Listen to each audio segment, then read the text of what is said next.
Hello, আজকে অনেক দিন বাদে আবার আমি একটা নতুন ভিডিও নিয়ে আপনাদের সকলের সাথে দেখা করতে চলে এলাম। এটা ছিল আমার 1.5 পাউন্ডের একটা চকলেট ফ্লেভারের CR7 থিমের কেক। আমি আজকে এই কেকটাই স্টেপ বাই স্টেপ আপনাদের সঙ্গে শেয়ার করব। আমি এই কারণেই প্রত্যেকটা কেকের স্টেপ বাই স্টেপ শেয়ার করি, যাতে যারা বিগিনার আছে তাদের যাতে বুঝতে সুবিধা হয়। এবার অনেকেই ভাবতে পারেন যে আমি 1.5 পাউন্ডের যখন কেক, আমি তাহলে দুটো কেক বেক কেন করেছি। দুটো কেক এই কারণেই বেক করেছি, আমার কাছে কোনো হাইটেড মোল্ড এই মুহূর্তে অ্যাভেলেবেল ছিল না। ওই কারণে আমি প্রথমে 1 পাউন্ডেরই বাটিতে 1 পাউন্ডের একটা কেক বানিয়ে নিয়েছি।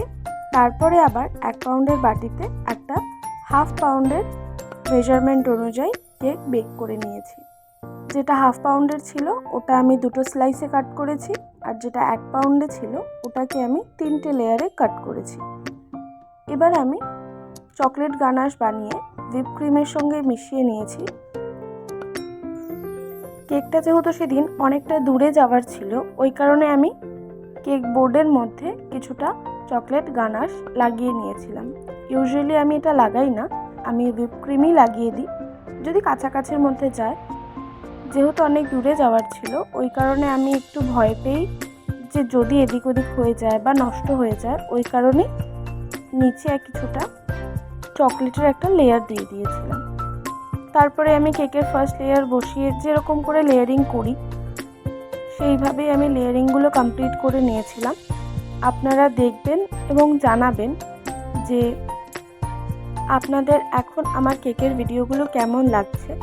আপনারা অনেকেই কোনো কমেন্ট করছেন না, জানাচ্ছেন না, এতে আমার বুঝতে একটু অসুবিধে হচ্ছে। আর যারা আমার চ্যানেলে নতুন তারা অবশ্যই চ্যানেলটা সাবস্ক্রাইব করবেন। আদারওয়াইজ চ্যানেলে কোনো ভিডিও আপলোড হলে সেটা আপনাদের কাছে নোটিফিকেশন পৌঁছাবে না।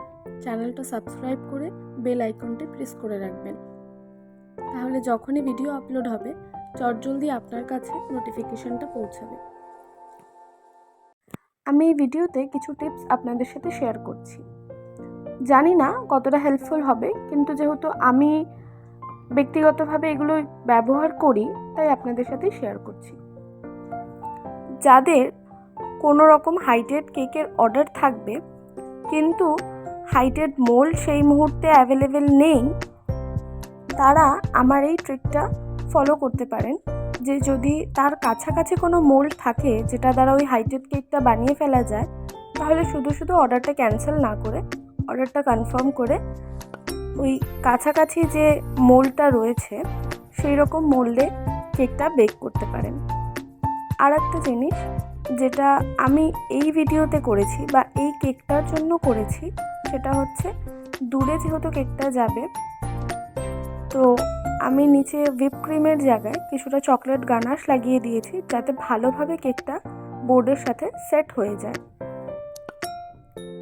আমি এই ভিডিওর শেষেও একটা টিপস দিয়েছি, সেটা যারা পুরো ভিডিওটি দেখবেন তারা অবশ্যই বুঝতে পারবেন কোন টিপসটা দিয়েছি, আর তারা কমেন্টেও অবশ্যই জানাবেন যে টিপসটি কী ছিল। আমার আজকে দেওয়া এই টিপসগুলো জানি না আপনাদের জন্য কতটা হেল্পফুল হবে, কিন্তু আপনারাও এগুলো ফলো করতে পারেন এবং আমাকে কমেন্টে জানাতে পারেন এগুলো আপনাদের জন্য কতটা ইউজফুল হলো।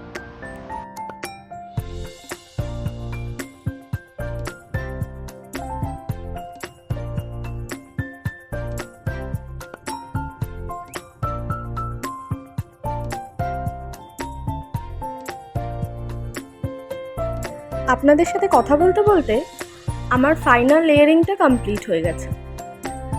এবারে আমি কেকটাকে 1/2 আওয়ারের জন্য ফ্রিজে সেট হতে দেব, কারণ এটাকে যদি ভালোভাবে সেট না করে নিই ক্রাম কোটিং করার পরে, তাহলে দেখা যায় যে ফাইনাল আইসিংয়ের সময় প্রবলেম হয়। প্রবলেম বলতে কেকটা ফাইনাল আইসিংয়ের সময় কেকের যে ক্রামগুলো থাকে সেগুলো ক্রিমের সঙ্গে লেগে যায় এবং আস্তে আস্তে মানে কেকের যে ফাইনাল আইসিংটা থাকে সেটা নষ্ট হয়ে যায়। কেকটা ফ্রিজে সেট করতে দেওয়ার আগে আমি কেকের ভিতরে কিছু ডাবল স্টিক দিয়ে কেকটাকে একে অপরের সাথে মানে এক একটা লেয়ারের সাথে লেয়ারটা যাতে ঠিকঠাক থাকে তাই স্টিক করে নেব। কারণ কেকটা আমি ডেলিভারি করার পরেও ওই লোকেশান থেকে অন্য আরও একটা লোকেশানে যাওয়ার ছিল, যাতে কোনো প্রবলেম না হয় কাস্টমারের নিয়ে যেতে, সেই কারণেই দিয়ে দেওয়া।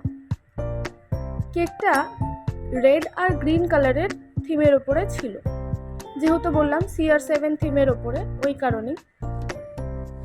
তাই পাইপিং ব্যাগের মধ্যে কিছুটা রেড কালারের ক্রিম আর কিছুটা গ্রিন কালারের ক্রিম ভরে নিয়ে আমি আইসিং করা স্টার্ট করি। আইসিং করার সময় দেখা যায় যে ক্রিমটা অনেক বাবলস ক্রিয়েট করছে। তখন আমি একটাই কাজ করি, সেটা হচ্ছে গিয়ে, এটা অনেক সময় হয়ে থাকে, এটা আপনাদের সাথেও হয়তো হয়, তখন কিছুই না, সাইডে একটু ব্রাশ দিয়ে একটা স্পাইরাল ডিজাইন করে দিলেই আস্তে আস্তে বাবলসগুলো রিমুভ হয়ে যায়। আর ওপরে নাইফ দিয়ে আমি একটা স্পাইরাল ডিজাইন করে নিয়েছি। এরপর আমি একটা একটা করে যে নন এডিবল ফটো প্রিন্টগুলো ছিল সেগুলো বসিয়ে নেব।